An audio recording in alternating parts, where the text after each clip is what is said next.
The flash of orange against the bruised purple of the night sky wasn't beautiful. It was a promise of pain.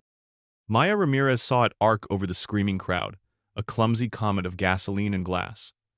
Below it, on the glistening asphalt, a man was on his knees. Not a cop, not a symbol.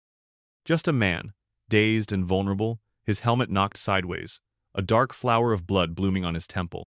The world had dissolved into a primal language of shouts and sirens, of running feet and the sharp, acrid smell of smoke that clung to the back of her throat.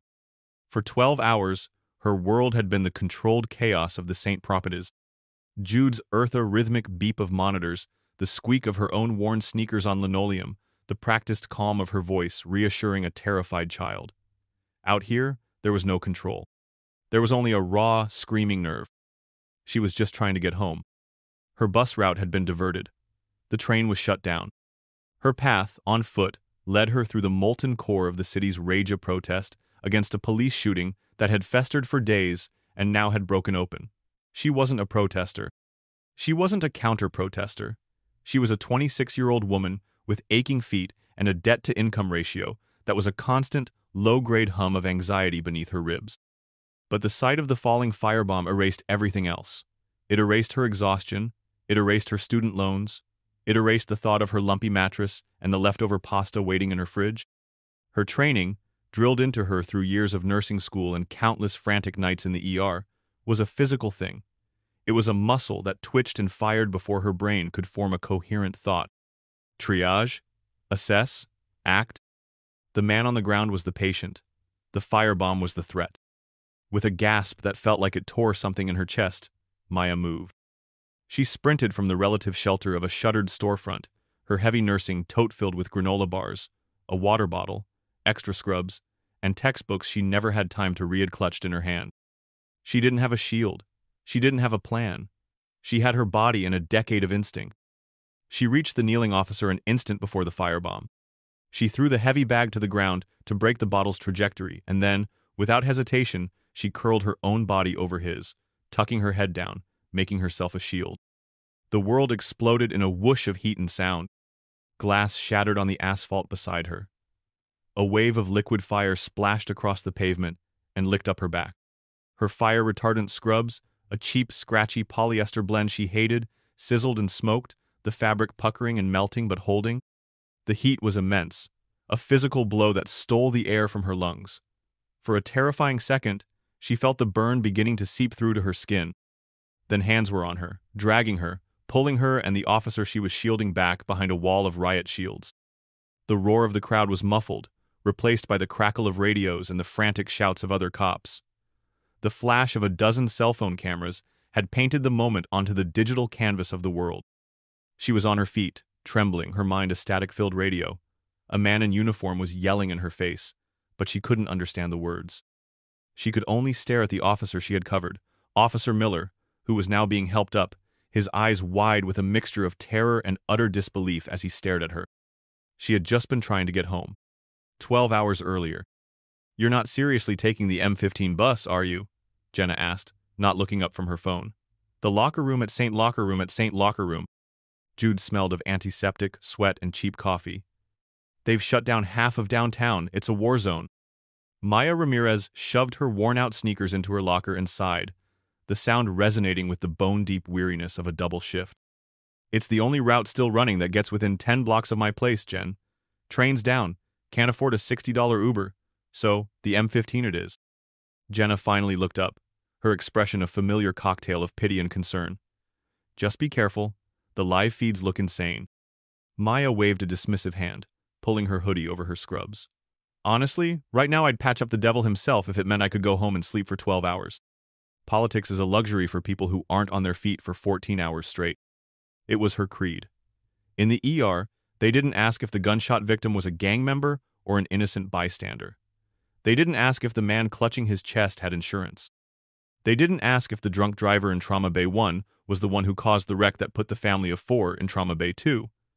You didn't ask how they got hurt, you just helped. It was simple. It was pure. It was the only thing that made sense in a world that rarely did. "Just text me when you get home," Jenna said, her voice softening. "Will do," Maya promised, already halfway out the door, her mind focused on the simple pilgrimage from the hospital to her bed. Now, in a makeshift triage area behind the police line, a paramedic was gently applying a cool saline solution to the angry red welts on her back and hands. The shock was starting to recede, replaced by a violent, uncontrollable tremor in her limbs. Officer Miller sat on the bumper of an ambulance, a bandage wrapped around his head. He was a man in his late 40s, with the tired, cynical eyes of a career cop, but they were fixed on her now with a raw, unnerving gratitude. "You! Why would you do that?" he asked, his voice raspy. "They could have killed you." Maya just shook her head, pulling her smoldering hoodie tighter around herself. "You were hurt," she whispered, the words feeling foreign and inadequate. "I'm a nurse. That's just what you do." The simplicity of her answer seemed to stun him more than the firebomb had. He just stared, shaking his head slowly. A young officer jogged over, his face illuminated by the screen of his phone. "Holy crap," he said, breathless. "Ma'am, officer, you gotta see this." He turned the phone towards them. There, on a rapidly refreshing social media feed, was a video. It was shaky, filmed from a window overlooking the street, but the image was brutally clear. A small figure in a dark hoodie sprinting into the chaos, a body curling protectively over a fallen officer, a bloom of orange fire. Beneath the video, a headline was already solidifying, repeated and shared thousands of times a minute. "Hero nurse shields cop from riot firebomb." Maya stared at her own silhouette, a stranger in a story that was being written without her. She was being taken to her own ER to be properly checked out, a protocol she knew by heart. As they led her away, her colleagues, the same people she'd shared stale donuts with hours before, looked at her with a new, strange reverence. In their eyes, she wasn't just Maya anymore. She was a hero, and in that moment, dizzy with adrenaline and shock, it felt good. It felt right. The next day, the world felt tilted on its axis. Maya was swept up in a whirlwind she didn't understand. She was plucked from her life and placed onto a stage, blinking in the glare of television cameras in a press room at City Hall. She wore a borrowed blazer that was too big in the shoulders and felt a profound sense of imposter syndrome. At the podium stood Police Chief Frank Dunn, a man who radiated a polished, political charisma. His uniform was perfectly pressed, his silver hair perfectly coiffed. He spoke in smooth, resonant tones about division and unity, about darkness and light. He was a master of his craft. In a time of anger and conflict, Dunn boomed, his eyes sweeping across the assembled media. "We look for symbols of hope. We look for proof of our city's true heart. And yesterday, in the midst of chaos, we found it. We found it in the selfless, instantaneous, and profoundly brave actions of one of our own citizens, Nurse Maya Ramirez." He gestured to Maya. A wave of camera flashes washed over her, a blinding, percussive assault. She felt Officer Miller, standing beside her for the photo op, shift uncomfortably. Dunn continued, his voice swelling with practiced emotion. Ms. Ramirez did not ask what side Officer Miller was on. She saw a human being in peril, and she acted. She reminded us that beneath any uniform and behind any protest sign, we are all human beings first. She is a credit to her profession, a jewel of our city. Maya felt tears welling in her eyes. It was all so much. "And so," Dunn said, leaning into the microphone, his voice dropping for dramatic effect, "words are not enough to honor such heroism. Actions are required." He paused, letting the silence hang in the air.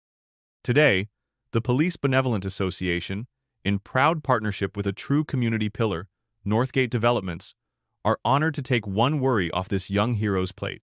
He turned to Maya, a brilliant, camera-ready smile spreading across his face. "Ms. Ramirez, on behalf of a grateful city, we are gifting you a new home. A fully furnished, brand-new townhouse in the Northgate Meadows community. You've protected one of our own. Now, let us give you a safe place to call your own." The room erupted. Maya gasped, a hand flying to her mouth. A giant novelty key was thrust into her hands. The cameras flashed relentlessly. Through her tears, she saw it. An escape. An escape from her crumbling apartment, from the sirens that were the soundtrack to her sleep, from the crushing weight of student loans that she thought she would carry for the rest of her life. It was a miracle. A fairy tale ending she had never dared to dream of. A few days later, the miracle felt real. She and Jenna stood in the middle of her old apartment, surrounded by cardboard boxes. The tiny space seemed even smaller and grimmer now. The persistent drip of the kitchen faucet, the muffled arguments from the neighbors through the paper-thin walls, the window that looked out onto a graffiti-scarred brick wallet, was a life she was suddenly, gloriously leaving behind. An hour later, they were standing in the pristine, silent entryway of the townhouse. It smelled of new paint and fresh carpet. The afternoon sun streamed through large windows, illuminating dust motes dancing in the air. It was located on a quiet, manicured cul-de-sac, where the loudest sound was a distant lawnmower. "Oh my God," Maya whispered, her voice echoing in the vaulted ceiling. The furniture was all there, artfully arranged. A plush gray sofa, a sleek coffee table, a dining set she could never have afforded. It was all a bit generic, like a display suite, but it was beautiful. It was hers. She ran up the carpeted stairs, Jenna trailing behind her. She threw open the door to the master bedroom and launched herself onto the king-sized bed, laughing as she bounced on the firm mattress. She ran her hands over the smooth, cool granite of the kitchen countertops. She opened the empty, gleaming stainless steel fridge and pictured it full of groceries she could now easily afford. "Wow," Jenna said, leaning against a doorframe, a genuine smile on her face. They even staged it with throw pillows. Then her smile faltered just a little, a flicker of her natural cynicism breaking through. "Just be careful, Maya. A gift like this, it always has strings." Maya laughed, a pure, joyous sound. "Let them have their strings," she said, spinning around in the middle of her new living room. "I have a house." That night, the house was silent. It was a deep, profound quiet she wasn't used to, broken only by the hum of the central air conditioning. Curled up on her new sofa, scrolling on her phone, she bathed in the warm glow of the internet's praise. The Hero Nurse hashtag was still trending. News articles lauded her bravery. There were GoFundMe pages set up in her name that she hadn't even authorized. But as she scrolled deeper, the light began to dim. The algorithm, in its infinite and cruel wisdom, started showing her the other side. She found posts from protest-affiliated groups. They used her picture, her name. They didn't call her a hero. They called her a cop sympathizer, a propaganda piece. They posted collages of her smiling face next to photos of people injured by police at the same protest. "This is who the media wants you to celebrate," one post read, while they ignore the real victims. Then came the other front. A blog post from a hyper-conservative local pundit named Karen Becker, whose website, The Patriot's Megaphone, was notorious for its vitriol. Becker wasn't praising her, she was using her. "The heroic act of Nurse Maya Ramirez proves what we've been saying all along," Becker wrote. "These aren't protests. They are violent, anti-American riots waged by terrorists. While the radical left tries to tear our country apart, true patriots like Ms. Ramirez are putting their lives on the line to defend law and order." It made her feel sick. Both sides were twisting her, shaping her into a weapon for their own wars. She scrolled through the comments, a masochistic impulse she couldn't control. She's a traitor to her own people. Probably a crisis actor paid by the police union. A real nurse would have been helping the protesters the cops brutalized. She took their bribe. Wonder what else she'll do for them. Then she saw it. A single comment, stark and brutal, that cut through all the others. "That house is blood money." Maya's breath hitched.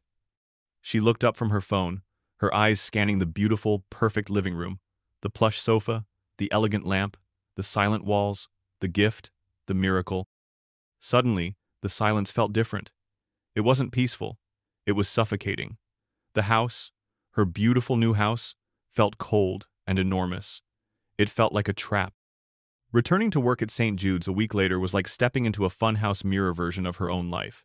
She expected smiles, maybe a round of applause in the break room. She had, after all, embodied the hospital's mission statement in the most public way imaginable. Instead, she was met with a tense, brittle atmosphere. Some colleagues, people she'd shared life and death moments with, offered tight, fleeting smiles and scurried away. Others, like a surgical nurse who was a vocal activist, wouldn't meet her eye at all. In the cafeteria, she sat down at a table, and the two doctors already there suddenly remembered they had urgent rounds to make. The chill was unnerving, but the overt hostility was worse. She was assigned to a patient with a broken leg, a young man who had been at the protest. When she entered his room with her usual bright, professional demeanor, he scowled at her. "I don't want you touching me," he spat, his voice dripping with contempt. I'm not going to be treated by a pig lover. The words struck her with the force of a physical slap. She stood frozen for a moment, clipboard in hand, before mumbling an apology and backing out of the room, her face burning with shame. The problem wasn't just inside the hospital, it was outside too. A small but persistent group of protesters had started picketing the main entrance. They weren't the loud, chaotic mob from downtown. They were quiet, organized, and their signs were professionally printed. They all featured a large photo of her face, a red X drawn through it. St. Jude's Harbor's cop, collaborators, one read. Maya Ramirez, your hero is a propaganda tool, read another. The call came mid-morning. Maya, Mr. Caldwell wants to see you. HR office, now. Mr. Caldwell was the hospital administrator, a man with a perpetually furrowed brow and a demeanor that suggested he viewed emotion as a regrettable operating expense.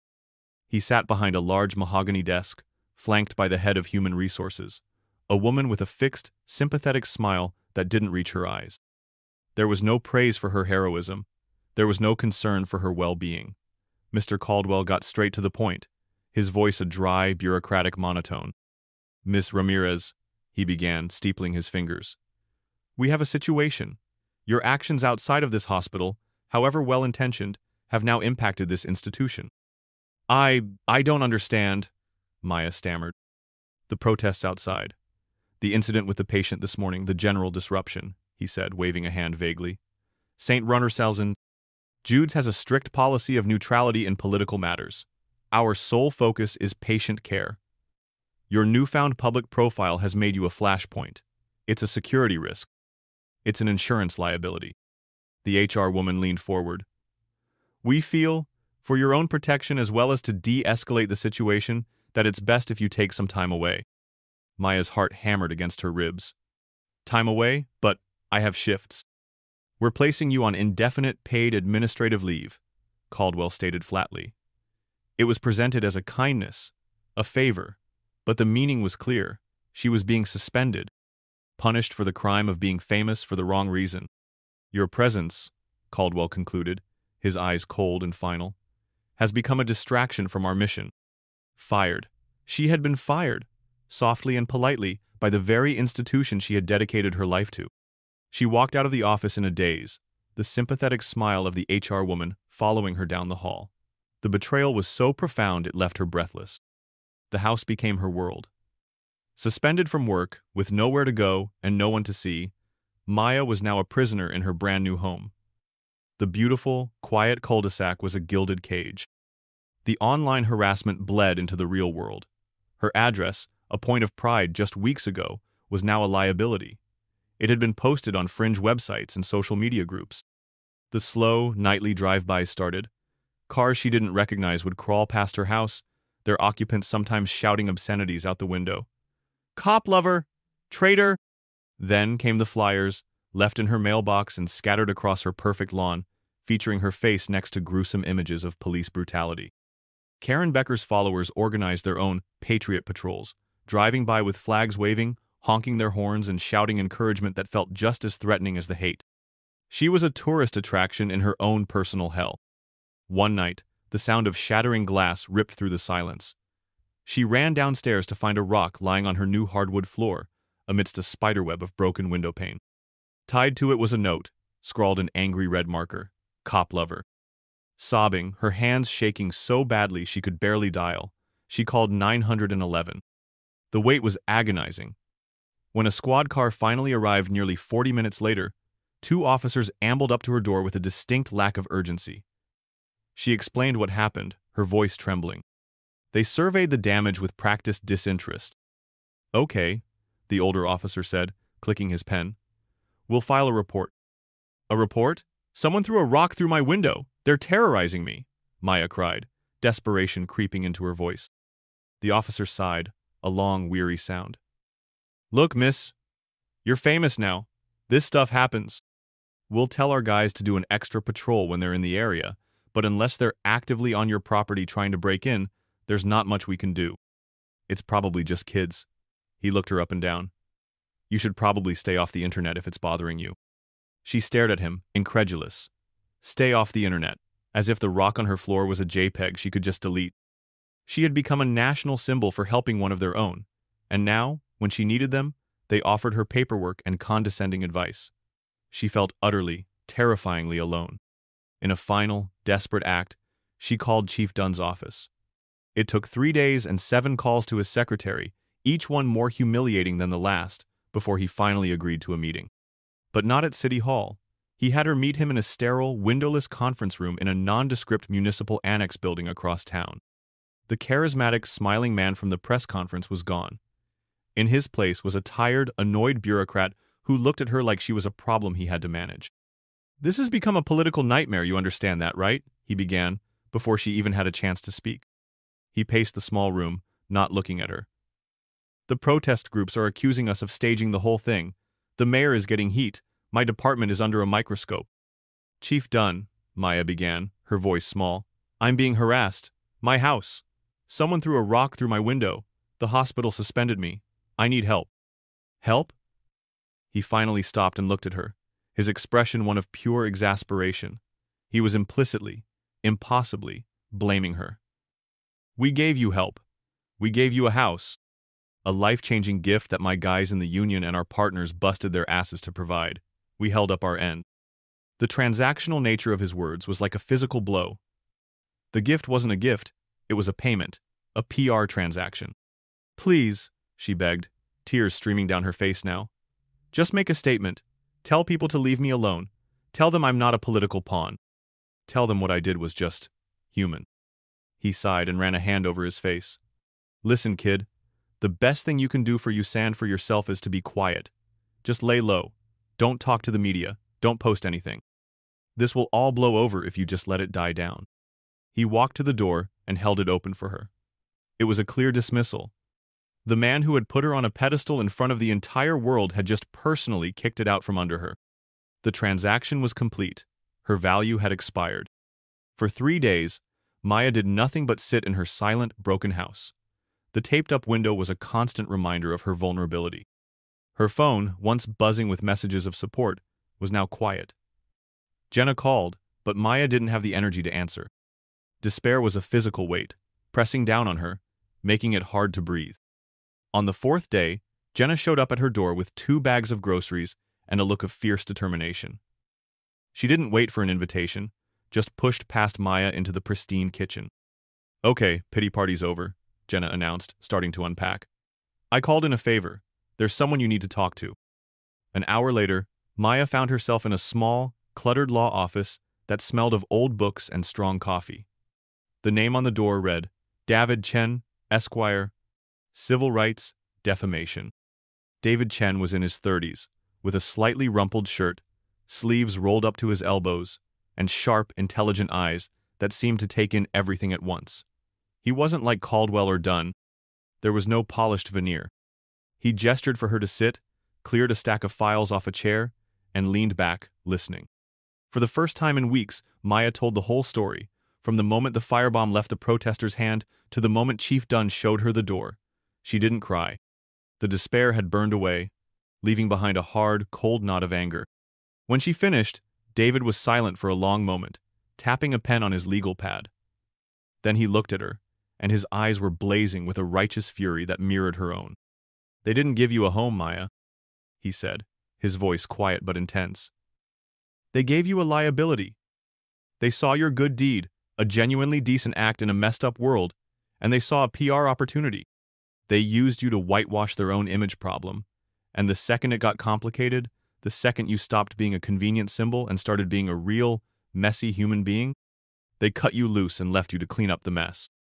He leaned forward, his voice firm. "We're not going to let them. The hospital fired you without cause, creating a hostile work environment and then punishing you for it. That's a wrongful termination suit. Chief Dunn and his department showed gross negligence in responding to your harassment, after creating the very situation that caused it. And this, Karen Becker." He smiled, a thin, dangerous smile. "Her little blog is a textbook case of defamation and libel. She didn't just state an opinion. She knowingly published falsehoods that caused you material and emotional harm." He looked at her, his expression serious. "I'll take this case pro bono, but you have to be ready to fight. They want you to be quiet. We are going to be very, very loud." For the first time since she'd stood on that press conference stage, a genuine glimmer of hope ignited within her. It wasn't the giddy hope of a fairy tale. It was the hard, steely hope of a fight she finally had a chance of winning. She had an ally. The counteroffensive was swift and precise. David Chen didn't believe in firing warning shots. He believed in coordinated strikes. First, the lawsuit was filed against St. Jude's Metropolitan Hospital. It wasn't just for wrongful termination. It was for creating a hostile work environment and dereliction of their duty of care to an employee. Next, a thick, terrifyingly formal cease and desist letter was dispatched to Karen Becker, threatening a defamation suit with a damages claim that had an alarming number of zeros on the end. Becker, in her hubris, did exactly what David predicted she would. She posted a picture of the letter on her blog, mocking it. "The radical left is trying to silence me," she crowed. David smiled. "She just handed us Exhibit A for malicious intent," he said to Maya. Then came the leak. David had a contact at a national newspaper, a respected old-school journalist who valued documents over sound bites. An anonymous envelope arrived on the journalist's desk containing copies of Saint Annabase. Jude's internal emails mentioning Maya as an insurance liability and the official police reports from her 911 calls, complete with the officer's dismissive notes. The narrative, which had been controlled by extremists on both sides, began to pivot on a national scale. The new headline wasn't "Hero Nurse" or "Cop Collaborator." It was "Hero Nurse Betrayed by the System She Tried to Help." The story resonated. At St. Jude's, something remarkable happened. The nurses on Maya's old floor, racked with guilt over their silence and disgusted with the administration's cowardice, organized. Led by Jenna, over 30 of them staged a coordinated sick-out, crippling the ER for a full day and forcing the hospital to divert ambulances. Their demand was simple: reinstate Maya Ramirez and fire Mr. Caldwell. The final piece of David's strategy was the riskiest. "You need to reclaim your own story," he told her, "in your own words." He secured her a single, primetime interview with a nationally respected journalist known for his calm, incisive style. Maya was terrified. She spent days with David, not rehearsing lines, but focusing on her core truth. When she walked into the television studio, her heart was a frantic drum against her ribs. But as she sat down opposite the journalist and the cameras went live, a strange calm settled over her. She was done being a victim. She was done being a symbol. She told her story, simply and clearly. When the journalist finally asked the inevitable question, "So, Ms. Ramirez, after everything you've been through, do you regret what you did? Do you feel you chose the wrong side?" Maya looked directly into the camera. She wasn't speaking to the journalist anymore. She was speaking to everyone. "Everyone wants to know what side I'm on," she began, her voice clear and steady. "For weeks, people have been screaming at me online, at my home, telling me what I am, what I believe. They've called me a traitor and a tool. They've put my face on signs and thrown rocks through my window, and they all want to claim me for their side." She took a breath. "The truth is, when I saw that man on the ground, I didn't see a uniform. I didn't see a protester's enemy. I saw a human being with a head injury who was about to be set on fire. My job, my only job in that moment, was to help. That's not a political side. It's the human side." Her voice grew stronger, filled with a conviction that came from the very core of her being. "I was a nurse. That's it. And I would do it again. For anyone. For a protester. For a cop. For anyone lying hurt in the street. Because that is what I was trained to do. That is who I am." She leaned forward slightly, her gaze unwavering. "The question isn't what side I'm on. The question is, what kind of city, what kind of country do we want to be? Are we one where we let our politics and our anger blind us to someone's pain? Or are we one where we see a person who needs help and we help them?" When she finished, a profound silence filled the studio. The journalist simply nodded slowly, looking at her with a newfound respect. In that moment, Maya Ramirez had ceased to be the story. She had become the author. The interview was a bombshell. Public opinion, which had been fractured and manipulated, consolidated with tidal force behind Maya. The consequences for her tormentors were swift. St. Jude's Hospital, facing a PR nightmare, a staff revolt, and a lawsuit they now knew they couldn't win, settled out of court for a sum that was life-altering. Mr. Caldwell was quietly fired, his departure framed as an early retirement. Karen Becker's Patriots megaphone was crippled.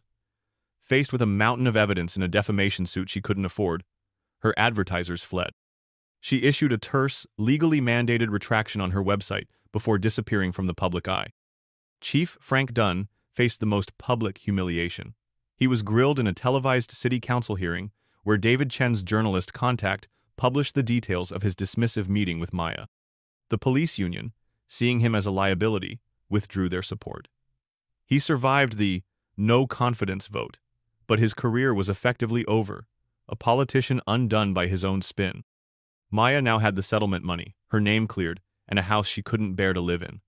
The townhouse on the quiet cul-de-sac was still a monument to her trauma. Selling it felt like letting the darkness win. Living there was unthinkable.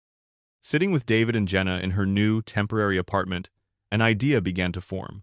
An idea born from her ordeal. She had the means, and now she had the purpose. She didn't sell the house. Instead, she invested her own money into it. She partnered with a mental health nonprofit and began a radical transformation. The living room where the rock had landed became a group therapy space. The spare bedrooms became temporary residences. The pristine kitchen became a communal space for cooking and sharing stories. She named it Maya's House. It was a wellness and respite center for nurses, paramedics, and other first responders suffering from the crushing weight of burnout and PTSD, safe harbor for healers who had forgotten how to heal themselves. A year later, the house looked different. The generic furniture was gone, replaced by comfortable, mismatched chairs and couches. The walls were covered in art made by its residents. There were wind chimes on the porch and a vegetable garden growing in the once perfect lawn. Maya sat on the porch swing, a cup of tea warming her hands. She no longer worked in an ER, but she had never felt more like a nurse. Her face had new lines around the eyes, lines of wisdom and hard-won peace. A young paramedic, barely in his 20s and with the haunted, exhausted look she knew so well, sat on the steps nearby. He was a new arrival, burned out after a particularly brutal year on the job. A familiar figure, Officer Miller, now retired, was quietly fixing a loose board on the porch railing. He volunteered here twice a week, a silent, steady presence. He and Maya rarely spoke of that night, but a deep, unspoken understanding flowed between them. He was tending to the house that had been born from the act that saved him. The young paramedic sighed. "I just don't know how to keep doing it," he said quietly. "Everyone hates you, one side or the other, sometimes both." Maya looked out at the quiet suburban street, once a source of terror, now a place of healing. "The world will always try to pull you onto a side," she said, her voice soft but sure. "It's the easiest thing to do, but you have to remember your own foundation, the reason you started." She turned to him, her gaze kind and clear. "For us, it's simple. You see someone who's hurt, and you help. You hold on to that. No matter how loud the world gets, you hold on to that simple, quiet truth. That's your true north. That's your real home." The young man looked at her, and for the first time in a long time, a flicker of light returned to his eyes. Maya took a sip of her tea, the setting sun warming her face. She was home.